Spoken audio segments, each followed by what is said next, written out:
నమస్కారం ETV news కి స్వాగతం. ముందుగా ముఖ్యాంశాలు. ఏపీలో తప్పుల తడకల ఓటరు జాబితాలు, మొక్కుబడిగా సవరణ ప్రక్రియ, బిఎల్ఓల నిర్లక్ష్యం, అధికార పార్టీకి దాసోహంపై ప్రజల నిరసనలు. ఉమ్మడి ఎజెండాతో ప్రజల్లోకి వెళ్లాలని తెలుగుదేశం జనసేన నిర్ణయం. ఏకాభిప్రాయం కుదిరిన అంశాలతో కరపత్రం విడుదలకు సమాయత్తం. మేడిగడ్డ బ్యారేజ్ పై కేంద్ర కమిటీ నివేదిక పట్ల తెలంగాణ సర్కార్ నిరసన. అంశాల వారీగా సమాధానాలతో నీటిపారుదల శాఖ లేఖ. కేసీఆర్ మూడో విడత ఎన్నికల ప్రచార షెడ్యూల్ ఖరారు. 54 సభలకు హాజరు కానున్న భారాస అధినేత. నేడు ఖమ్మం, కొత్తగూడెంలో పర్యటన. తెలంగాణలో భాజపా జనసేన మధ్య కుదిరిన పొత్తు. 9 చోట్ల పోటీ చేయనున్న పవన్ కళ్యాణ్ పార్టీ. ఈ నెల 7న ప్రధాని మోదీతో కలిసి ప్రచారం. అభివృద్ధి చెందిన దేశంగా భారత్ అవతరించేందుకు బలమైన పునాదులు. మూడోసారి అధికారానికి రావడం ఖాయమని ప్రధాని విశ్వాసం.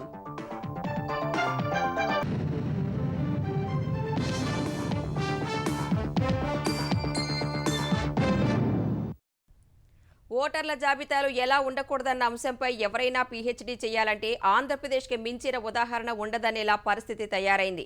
ఎన్ని రకాల అవకతవకలకు ఆస్కారం ఉందో అన్నీ ఏపీ ఓటర్ల జాబితాలో కనిపిస్తున్నాయి. ఆత్మలకు ఓట్లు పుట్టించడం, బతికున్న వారిని చంపేయడం, అసలు ఇల్లే లేకుండా అందులో ఓటర్లను నమోదు చేయడం వంటి అక్రమాలు కోకొల్లలు. ఈ తప్పులను సరిచేయడానికి నిర్వహించిన ఓటరు సవరణ ప్రక్రియలో కీలకంగా వ్యవహరించాల్సిన బిఎల్ఓలు అధికార వైకాపా నాయకుల సేవలో తరిస్తున్నారు. ఓటరు జాబితాలో సవరణ కోసం ఎన్నికల సంఘం నిర్వహించిన పరిశీలన కార్యక్రమం మొక్కుబడిగా సాగింది. 2 రోజుల కార్యక్రమంలో భాగంగా మొదటి రోజైన శనివారం రాష్ట్ర వ్యాప్తంగా వివిధ పోలింగ్ కేంద్రాలను ఈటీవీ, ఈనాడు బృందాలు సందర్శించాయి. గుంటూరు బీఆర్ స్టేడియంలో ముసాయిదా ఓటరు జాబితాను గేటుకు కట్టేసి వెళ్లిపోవడం లెక్కలేని తనానికి పరాకాష్ఠగా నిలుస్తోంది. ఓటరు జాబితా సవరణపై సరైన ప్రచారం చేయకపోవడం వల్ల చాలా మందికి తెలియలేదు. ఫలితంగా బాపట్ల జిల్లాలో చాలా చోట్ల బిఎల్ఓలు ఖాళీగా కూర్చొని వెళ్లిపోయారు. బాపట్ల మున్సిపల్ హైస్కూల్లో మధ్యాహ్నం తర్వాత బిఎల్ఓలు వెళ్లిపోయారు. వేడపాలెం మండలం అక్కాయిపాలెం 166, 167 పోలింగ్ స్టేషన్లలో ఓటరు జాబితాను అక్కడున్న బల్లలపైన పెట్టేసి బిఎల్ఓలు తమ పని తాము చూసుకున్నారు. పల్నాడు జిల్లా రావిపాడు గ్రామంలోని 5 పోలింగ్ కేంద్రాల్లో ఒక్క బిఎల్ఓ కూడా కనిపించలేదు. తప్పొప్పుల సవరణ కోసం వచ్చిన జనం ఆగ్రహం వెలిబుచ్చారు. మా కుటుంబంలో 5 ఓట్లు ఉన్నాయండి. నన్ను మా అన్నయ్యని 115లో బూత్లో పెట్టి, మా ఆవిడని, మా మిస్సెస్ని, మా అమ్మగారిని 116 బూత్, అంటే ఉన్న బూత్ నుంచి సుమారు 2 కిలోమీటర్ల దూరం ఉన్న వేరే బూత్కు మార్చారు. మీ మిగతా 3 బూతులు కూడా 115కు మారుస్తామని చెప్పి నా దగ్గర నుంచి అన్ని తీసుకున్నారండి. కానీ మళ్ళీ ఓటర్ లిస్ట్ వచ్చిందండి మొన్న 27వ తారీఖు. మళ్ళీ సేమ్ యాస్టీస్గా దానిలో ఏ మార్పులు జరగలేదు. నాది, మా అన్నయ్యది 115లో ఉన్నాయి. మా మిస్సెస్ది, మా వదిన, మా అమ్మగారిది 116లోనే ఉన్నాయి. బిఎల్ఓల విధుల నిర్వహణకు చాలా చోట్ల ఏర్పాట్లు చేయకపోవడము నిర్లక్ష్యానికి నిదర్శనంగా నిలిచింది. పోరంకి జెడ్పీ హైస్కూల్లో విద్యార్థుల మధ్య విధులు నిర్వర్తించారు. ఫలితంగా పిల్లలు సవరణ దరఖాస్తులివ్వడానికి వెళ్లిన ప్రజలు ఇబ్బంది పడ్డారు. ఇక గన్నవరంలో కొన్ని చోట్ల బిఎల్ఓలు చెట్ల కింద కూర్చొని దరఖాస్తులు పరిశీలించారు. మమా అనిపించారు. గుడివాడలో బిఎల్ఓలు ఆలస్యంగా రావడంతో నామమాత్రపు స్పందన వచ్చింది. ఇక నెల్లూరులో బిఎల్ఓలు సమయపాలన పాటించలేదు. అనేక చోట్ల ఉదయం 11 గంటల వరకు అందుబాటులోకి రాలేదు. నెల్లూరు డీకేడబ్ల్యూ కళాశాల పోలింగ్ కేంద్రంలో 12 గంటల వరకు, కందుకూరు మండలం ఓగూరు పోలింగ్ కేంద్రం వద్ద మధ్యాహ్నం 12 గంటల 30 నిమిషాల వరకు బిఎల్ఓల జాడలేదు. నెల్లూరు ఆర్ఎస్ఆర్ స్కూల్లో సిబ్బందికి కనీస వసతులే కల్పించలేదు. సిమెంట్ బల్లలపైనే కూర్చొని మమా అనిపించారు. 100-150 డెత్తులు ఉన్నాయి మా విలేజ్లో. అవి తీసేయపంగా బిఎల్ఓలని వాళ్ళ బూతుల్లో కూర్చోమన్నారు. ఒక్క బిఎల్ఓ అందుబాటులో లేడు. ఏదో మెడికల్ క్యాంప్ అన్నారు. వాళ్ళు వైసీపీకి తొత్తులుగా మారారు. జనం తిరుగుతుంటే బిఎల్ఓలు ఒక్కరు అవపడలేదు. తిరుపతి జిల్లా వెంకటగిరి నియోజకవర్గం ఓట్లపల్లి పోలింగ్ స్టేషన్ వద్ద ఉదయం కాసేపు మాత్రమే బిఎల్ఓలు అందుబాటులో ఉండగా నిడిగల్లులో మధ్యాహ్నం వరకు పత్తాలేరు. చిత్తూరు జిల్లా ఎన్ కొత్తపల్లిలోని 205 నెంబర్ పోలింగ్ కేంద్రంలో మధ్యాహ్నం 12 గంటలకు బిఎల్ఓలు హాజరు కాలేదు. పొంగనూరు 46వ నెంబర్ పోలింగ్ స్టేషన్లోనూ బిఎల్ఓ లేరు. కాకినాడలోని సంతానపురి కాలనీ 8, 9 పోలింగ్ కేంద్రాల తలుపులు ఉదయం 11 గంటల వరకు తీయలేదు. బిఎల్ఓలు బయటే నిరీక్షించాల్సి వచ్చింది. ఇక కాకినాడలో చాలా వరకు తప్పులేవీ సవరించలేదనే ఫిర్యాదులందాయి. శ్రీకాకుళం జిల్లా నర్సన్నపేట నియోజకవర్గం పెద్దపేటలో ఓటరు జాబితా సవరణ కేంద్రాలు మూతపడి కనిపించాయి. BLOలు ఆచూకీ లేరు. కొన్ని చోట్ల ఇలా వచ్చి అలా వెళ్లిపోయారనే విమర్శలున్నాయి. మాకివలసలో 114 ఓట్లు తొలగించేందుకు వైకాపా నాయకులు ఫారం 7 దరఖాస్తు పెట్టగా అవన్నీ పరిశీలించిన వారే లేరని ఆరోపిస్తున్నారు. సుమారు 100 పైన ఓట్లు తీసేయమనేసి వైసీపీ కార్యకర్తలు 114 వరకు 7లు పెట్టారు. ఫారం 7లు ఇప్పుడు ఆఫీసులకు అయినా మా తెల్లమా వేసే పరిస్థితి ఉంది. ఇక మాకి వలసలే కాకుండా ఈ నర్సంపేట మండలంలో డబుల్ ఎంట్రీ నర్సంపేటలో ఓట్లు ఉన్నాయి, వేరే గ్రామాల్లో ఓట్లు ఉన్నాయి. అవి కూడా మేము కంప్లైంట్ చేసినాం. అవి కూడా వైసీపీ అయితే తీయట్లేదు. అంటే 2 దగ్గరలో ఓట్లు యూజ్ చేయొచ్చు. విజయనగరంలోని 30, 31, 32, 33 పోలింగ్ స్టేషన్ల పరిధిలో 4 BLOలకు గాను ఒక్కరు మాత్రమే 10 గంటల 45 నిమిషాలకు విధులకు వచ్చారు. ఓటర్ల ముసైదా జాబితాలే ప్రదర్శించలేదు. భోగాపురం మండలం చాకివలసలో చనిపోయిన వారి ఓట్లు ఎందుకు తొలగించలేదని BLOలను నిలదీశారు. మా ముంజేరు పంచాయతీ 233, 234 వాటర్ లిస్ట్ చెక్ చేసుకుంటే సుమారుగా 20 డెత్లు ఉన్నాయి సార్. డిలీట్ చేయలేదు సార్. 20 డెత్లు డిలీట్ చేయలేదు. నేను ఆల్రెడీ ఆ పోలింగ్ బూత్ లో పొరపాటున అందులో ఏదైనా లేని వచ్చింది పొరపాటున మళ్ళీ ఇంకోటి నాదేది పోయిందని అది అప్పుడు మీరు ఎంక్వైరీ చేసుకోవాలి. Responsibility of BLO. కొన్ని చోట్ల ముసైదా ఓటర్ల జాబితాలు లేకపోవడంతో పాత జాబితాలతోనే పని కానిచ్చారు. కొన్ని చోట్ల BLOలు కొత్తగా ఓటరు నమోదుకు దరఖాస్తు ఫారాలు ఇవ్వకుండా యాప్లో నేరుగా నమోదు చేశారు. అనకాపల్లిలోని 163వ పోలింగ్ కేంద్రంలో సర్వర్ సమస్య రావడంతో ఓట్ల నమోదుకు వచ్చిన వారి నుంచి ధ్రువపత్రాల నకళ్లు తీసుకుని వెనక్కి పంపించేశారు. కొన్ని చోట్ల BLOలు ఎన్నికల విధుల కంటే అధికార పార్టీ ప్రజా ప్రతినిధుల సేవలో తరించేందుకే ప్రాధాన్యమిచ్చారు. మరోవైపు వాలంటీర్లను ఎన్నికల విధులకు దూరంగా ఉంచాలని కోర్టు ఆదేశించినా లెక్క చేయడం లేదు. ఓటరు జాబితా సవరణ ప్రక్రియలోనూ చాలా మంది అత్యుత్సాహం ప్రదర్శించారు. వైఎస్సార్ జిల్లా జమ్మలమడుగు గ్రామీణ మండలం అనంతగిరిలోని 145వ పోలింగ్ కేంద్రంలో BLOలతో పాటు 2 వాలంటీర్లు ప్రక్రియలో వేలుపెట్టారు. మొత్తంగా నెల రోజుల పాటు నిర్వహించిన ఇంటింటి సర్వేలో గుర్తించిన లోపాలేవీ ఎన్నికల సంఘ అధికారులు పెద్దగా పరిష్కరించలేదు. మృతుల పేర్లు జాబితాలో కొనసాగించడం, ఒక ఇంటి నెంబర్తో పెద్ద సంఖ్యలో ఓట్లు ఉండటం, దరఖాస్తు చేసుకున్న వారి పేర్లు జాబితాల్లో లేకపోవడం, భర్త పేరు ఉండి భార్య పేరు లేకపోవడం లాంటి అవకతవకలు చాలా చోట్ల బయటపడ్డాయి.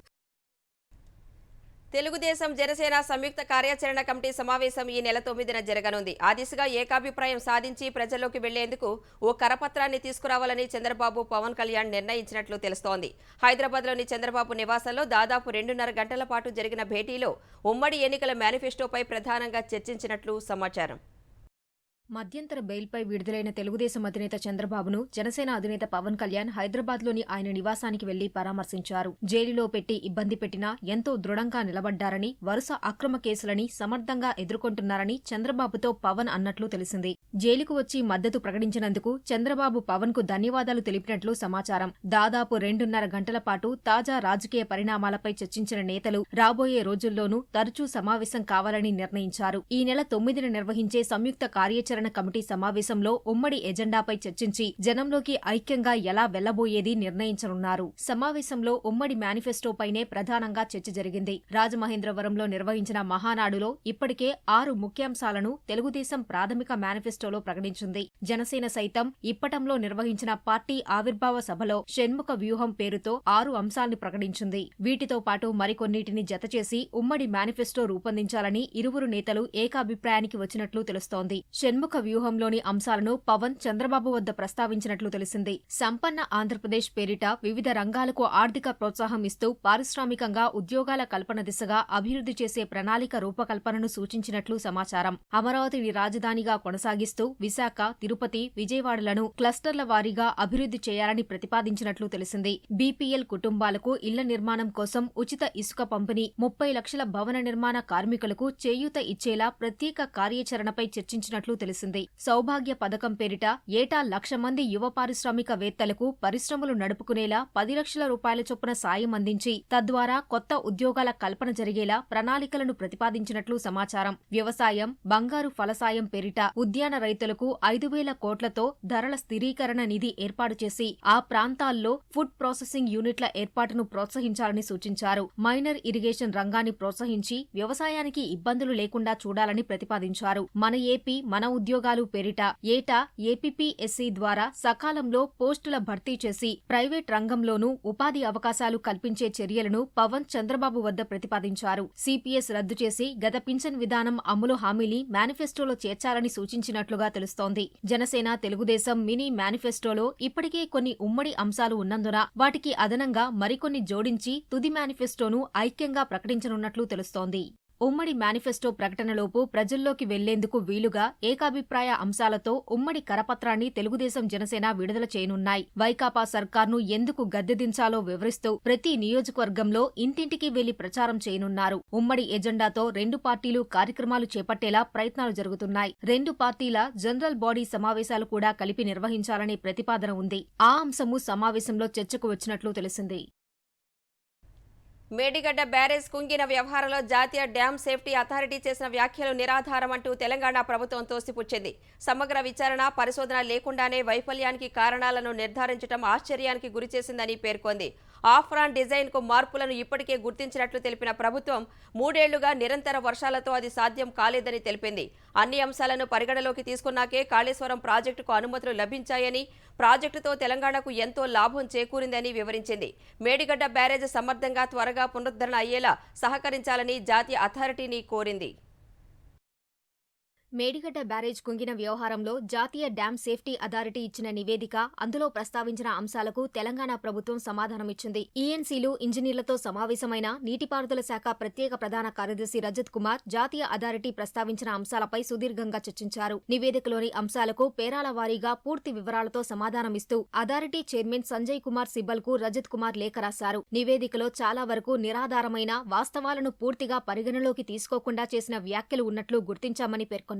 అథారిటీ కోరిన 20 డాక్యుమెంట్లలో 11 మాత్రమే పంపినట్లు చెబుతున్నారని, వాటన్నిటినీ ప్రాజెక్టు తనిఖీ అనంతరం సమావేశాల్లో కమిటీకి చూపినట్లు తెలిపారు. అక్టోబర్ 29 వరకు 20 పత్రాలు అందించాలని 27న లేఖ వచ్చిందని, చాలా పెద్ద సమాచారాన్ని అందించేందుకు తగిన సమయం ఇవ్వనప్పటికీ గడువులోగా 17 పత్రాల్ని మెయిల్ ద్వారా పంపినట్లు రజత్ కుమార్ వివరించారు. మిగిలిన 3 పత్రాలను నవంబర్ 1న పంపామని, రాష్ట్ర అథారిటీ సమర్పించిన వివరాలు పరిశీలించకుండానే కాళేశ్వరం ప్రాజెక్టుపై అభియోగ పత్రాన్ని హడావుడిగా పంపారని వ్యాఖ్యానించారు. ఎలాంటి పరిశోధన లేకుండానే ఆనకట్ట వైఫల్యానికి కారణాలను కమిటీ నిర్ధారించడం ఆశ్చర్యాన్ని కలిగించిందన్నారు. ప్రస్తుతం నీటిలో ఉన్న పునాది, ఇతర నిర్మాణాలను పూర్తిగా తనిఖీ చేశాక మాత్రమే సరైన కారణాలను నిర్ణయించవచ్చని తెలిపారు. ప్రభావిత భాగం వైపు నీరు రాకుండా మళ్లించేందుకు ప్రస్తుతం కాఫర్ డ్యాం నిర్మాణంలో ఉందని, తర్వాత సమగ్రంగా పరిశీలించాకే పియర్స్ కుంగడానికి సరైన కారణాలను అంచనా వేయగలమన్నారు. అవేమీ లేకుండా ప్రస్తుతం కమిటీ అభిప్రాయాలను అంగీకరించబోమని లేఖలో స్పష్టం చేశారు. అప్స్ట్రీమ్ సెకాండ్ పైల్స్ వైఫల్యం వివిధ కారణాల వల్ల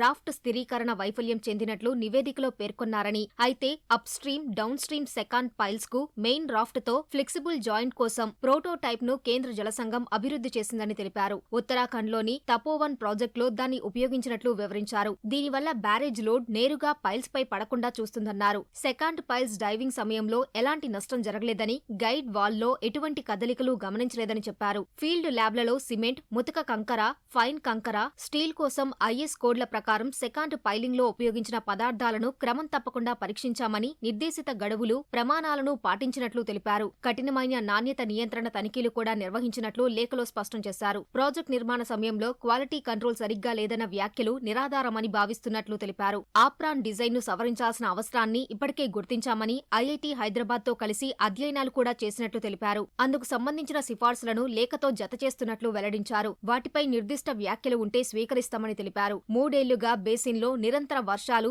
బ్యారేజ్లో నీరు ప్రవహిస్తున్నందున సంబంధించిన పనులు చేయడానికి అవకాశం లభించలేదని వివరించారు. డ్యాం భద్రతా చట్టం 2021 డిసెంబర్ 13 నుంచి అమల్లోకి వచ్చినప్పటికీ నిర్మాణాల ఎత్తు, ఇతర వివరాలపై స్పష్టత ఇవ్వలేదని, రాష్ట్ర అథారిటీ అనేక సవరణలు కోరినట్లు గుర్తు చేశారు. 2023 ఏప్రిల్ 1న జాతీయ అథారిటీ స్పష్టత ఇచ్చిందని, జులై 12న మేడిగడ్డ, అన్నారం, సుందిళ్ల ఆనకట్టలను జాబితాలో చేర్చినట్లు పేర్కొన్నారు. ఆ సమయంలో మేడిగడ్డ ఆనకట్టకు రుతుపవనాల ముందస్తు తనిఖీని నిర్వహించడం సాధ్యం కాలేదని, చట్టం కింద అవసరమైన ఇతర తనిఖీ నివేదికలు ఇప్పటికే సమర్పించినట్లు వివరించారు. వర్షాకాల అనంతర తనిఖీ నవంబర్లో నిర్వహించనున్నట్లు చెప్పారు. 2021 డ్యాం సేఫ్టీ చట్టంలోని అన్ని నిబంధనలు పాటిస్తున్నట్లు రజత్ కుమార్ తెలిపారు. ఆనకట్ట పునరుద్ధరణకు చర్యలు చేపట్టామని, మరమ్మతులు పూర్తయ్యాకే తిరిగి కార్యకలాపాలు ప్రారంభమవుతాయని స్పష్టం చేశారు. అన్నారం, సుందిళ్ల ఆనకట్టలను నిపుణుల కమిటీ సందర్శించకుండా చేసిన వ్యాఖ్యలు నిరాధారమని తోసిపుచ్చారు. రెండింటికీ కూడా డ్యాం సేఫ్టీ చట్టంలోని నిబంధనలను పాటిస్తామని హామీ ఇచ్చారు. దేశంలోనే ప్రముఖ సంస్థగా పరిగణిస్తున్న తెలంగాణ సీడీఓ కాళేశ్వరం సహా అన్ని ప్రాజెక్టులకు అన్ని మార్గదర్శకాలను పూర్తిగా పాటించిందని తెలిపారు. హైడ్రాలజీ, కాస్టింగ్, ఇరిగేషన్ ప్లానింగ్, పర్యావరణ అనుమతులను క్షుణ్ణంగా పరిశీలించిన తర్వాతే 2018 జూన్ 6వ తేదీన కేంద్ర జలశక్తి శాఖకు చెందిన సాంకేతిక సలహా కమిటీ కాళేశ్వరం ప్రాజెక్టుకు ఆమోదం తెలిపిందని లేఖలో గుర్తు చేశారు. కేంద్ర జల సంఘానికి చెందిన కాస్టింగ్ డైరెక్టరేట్ బ్యారేజ్ డిజైన్, పనితీరు, వ్యయానికి సంబంధించి విస్తృతంగా అధ్యయనం చేసిందని తెలిపారు. అప్పటి కేంద్ర జల సంఘం చైర్మన్ మసూద్ హుస్సేన్ చీఫ్ ఇంజనీర్లతో కలిసి కాళేశ్వరం ప్రాజెక్టు సందర్శించి వేగంగా పూర్తి చేసినందుకు ప్రభుత్వాన్ని ప్రశంసించారని తెలిపారు. ప్రాజెక్టును ఇంజనీరింగ్ అద్భుతంగా అభివర్ణించినట్లు పేర్కొన్నారు. కాళేశ్వరం ప్రాజెక్టు పూర్తితో తెలంగాణ ఆర్థిక వ్యవస్థ జీవావరణంపై అద్భుత సానుకూల ప్రభావం పడిందని, వ్యవసాయోత్పత్తి 300% పెరిగిందని వివరించారు. భూగర్భ జలమట్టం 7 మీటర్లకు పైగా పెరిగిందన్నారు. రాష్ట్ర ప్రజలకు ఎంతో ప్రయోజనం చేకూర్చే ఈ ప్రతిష్టాత్మక ప్రాజెక్టును ఎటువంటి అదనపు పరిశీలనలు లేకుండా సమర్థంగా, త్వరగా పునరుద్ధరించేందుకు రాష్ట్ర ఏజెన్సీలతో సహకరించాలని జాతీయ డ్యాం సేఫ్టీ అథారిటీకి రాష్ట్ర ప్రభుత్వం విజ్ఞప్తి చేసింది. భారాస అధినేత ముఖ్యమంత్రి కేసీఆర్ 3వ విడత నియోజకవర్గాల ఎన్నికల పర్యటన షెడ్యూల్ ఖరారైంది. ఈ నెల 13 నుంచి 29 వరకు 3వ విడత ప్రచారంలో భాగంగా 16 రోజుల పాటు 54 ప్రజా ఆశీర్వాద సభల్లో పాల్గొంటారు. మొదట భద్రాచలం, పినపాక నియోజకవర్గాలకు కలిపి బోర్గంపాడులోను, నర్సంపేటలో నిర్వహించనున్న బహిరంగ సభలకు కేసీఆర్ హాజరవుతారు.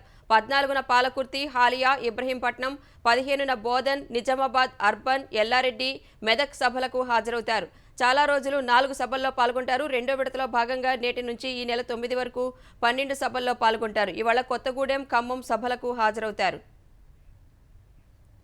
తెలంగాణలో జనసేన, భాజపా మధ్య పొత్తు కుదిరింది. శాసనసభ ఎన్నికల్లో జనసేన 9 స్థానాల్లో పోటీ చేయనుంది.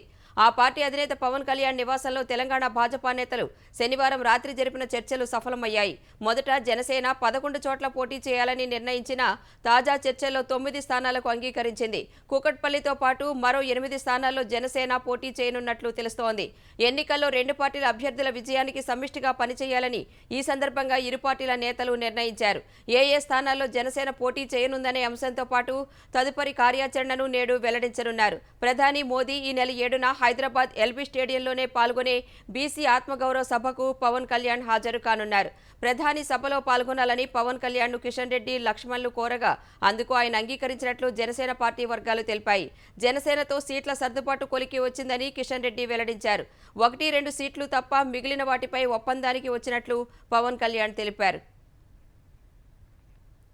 తెలంగాణ శాసనసభ ఎన్నికల్లో పోటీ చేసే కాంగ్రెస్ అభ్యర్థుల 3వ జాబితాపై స్పష్టత వచ్చినట్లు తెలుస్తోంది. ఇవాళ 3వ జాబితా విడుదలయ్యే అవకాశం ఉన్నట్లు ఆ పార్టీ వర్గాలు అంచనా వేస్తున్నాయి. వామపక్షాలతో పొత్తు, సీట్లు సర్దుబాటుపై ఏకాభిప్రాయం కుదరకపోవడం, పలు చోట్ల అభ్యర్థుల విషయంలో ఏకాభిప్రాయం రాకపోవడంతో 3వ జాబితా ప్రకటనలో జాప్యం జరిగింది. పీసీసీ అధ్యక్షుడు రేవంత్ రెడ్డి వామపక్షాలతో చర్చించినట్లు తెలుస్తోంది. సిపిఎం, సిపిఐకు ఒక్కో టికెట్, ఒక ఎమ్మెల్సీ ఇచ్చేలా ఒప్పందం కుదిరినట్లు సమాచారం. అయితే వామపక్షాలు ఈ అంశంపై ఎలాంటి ప్రకటన చేయలేదు. కామారెడ్డిలో పోటీకి షబ్బీర్ అలీ విముఖత చూపడం వల్ల సీఎం కేసీఆర్కు పోటీగా ఏఐసీసీ అనుమతితో పీసీసీ అధ్యక్షుడు రేవంత్ రెడ్డిని బరిలోకి దిగాలని నిర్ణయించినట్లు తెలుస్తోంది. నిజామాబాద్ అర్బన్ నుంచి షబ్బీర్ అలీకి టికెట్ ఖరారైనట్లు పార్టీ వర్గాలు చెబుతున్నాయి. జుక్కల్ నుంచి లక్ష్మీకాంతం, బాన్సువాడ నుంచి ఏనుగు రవీంద్రారెడ్డి, కరీంనగర్ నుంచి శ్రీనివాస్ను బరిలో దించే అవకాశం ఉన్నట్లు వెల్లడించాయి. ఇల్లందు నుంచి బలరాం నాయక్ను ఎంపిక చేసినట్లు తెలిసింది. తెలంగాణ అసెంబ్లీ ఎన్నికలకు శనివారం 140 నామినేషన్లు దాఖలయ్యాయి. శనివారం నుంచి భారాస అభ్యర్థులు కూడా నామినేషన్లను దాఖలు చేయడం ప్రారంభించారు. నామినేషన్ల సందర్భంగా సమర్పించిన అఫిడవిట్లలో కాంగ్రెస్ నాయకుడు పొంగులేటి శ్రీనివాసరెడ్డి కుటుంబానికి 433 కోట్ల రూపాయల ఆస్తులు ఉన్నట్లు ప్రకటించారు. ఇప్పటి వరకు అత్యధిక ఆస్తులు ప్రకటించిన అభ్యర్థిగా ఆయన నిలిచారు. తరువాతి స్థానంలో 227 కోట్ల రూపాయల ఆస్తులతో భారాస అభ్యర్థి పైళ్ల శేఖర్ రెడ్డి నిలిచారు. ఆయన 112 కోట్ల రూపాయల అప్పులు కూడా చూపించారు. అత్యల్పంగా దేవరకొండ కాంగ్రెస్ అభ్యర్థి నేనావత్ బాలునాయక్ 28 లక్షల రూపాయల ఆస్తులు చూపించారు. భాజపా నాయకులు రాజాసింగ్పై 75 కేసులు, రఘునందన్ రావుపై 25 కేసులు ఉన్నట్లు ప్రకటించారు. జీవితంలో ఎదగడానికి దగ్గరదారంటూ ఏమీ ఉండదని, నిరంతరం కష్టపడటం, కొత్త విషయాలు నేర్చుకోవడమే విజయ రహస్యమని తెలంగాణ హైకోర్టు న్యాయమూర్తి జస్టిస్ నగేష్ భీమపాక అభిప్రాయపడ్డారు. శ్రమే ఆయుధమైతే విజయం బానిసవుతుందని పేర్కొన్నారు. విజయవాడ మినర్వా గ్రాండ్ హోటల్లో ఏలూరులోని సిఆర్ఆర్ న్యాయ కళాశాల పూర్వ విద్యార్థులు తమ సహచరులుగా విద్యనభ్యసించిన తెలంగాణ హైకోర్టు న్యాయమూర్తి justice B Nagesh, AP high court న్యాయమూర్తి జస్టిస్ ఎన్ హరినాథ్లను ఘనంగా సన్మానించారు. ఈ కార్యక్రమానికి ఏపీ హైకోర్టు న్యాయమూర్తి జస్టిస్ ఏవి శేషసాయి, విశ్రాంత న్యాయమూర్తి జస్టిస్ విజయలక్ష్మి హాజరయ్యారు. సిఆర్ఆర్ న్యాయ కళాశాలలో చదివినప్పటి రోజుల్ని జస్టిస్ హరినాథ్ గుర్తు చేసుకున్నారు. సిఆర్ఆర్ న్యాయ కళాశాల విద్యార్థులు ప్రతిభావంతులని, ఎంతో మంది ఉన్నత శిఖరాలు అధిరోహించారని జస్టిస్ శేషసాయి కొనియాడారు. పదవీ విరమణ చేసినప్పుడు మన గురించి ప్రజలు మంచిగా చెప్పుకోవాలని అభిప్రాయపడ్డారు. తెరచాప ఎత్తుకున్న పడవ ముందుకెళ్ళుద్ది, తెరచాప దించిన పడవ ఎక్కడికక్కడే ఉండిపోద్ది. ఆ తెరచాపే మనం చదివే చదువు. అది ఎత్తుకోకుండా పడవ నిందించి, నదిని దించి, వాయువు నిందిస్తే ముందుకు పోవటం అనేది జరగదు. షార్ట్ కట్ అనేది లేదు.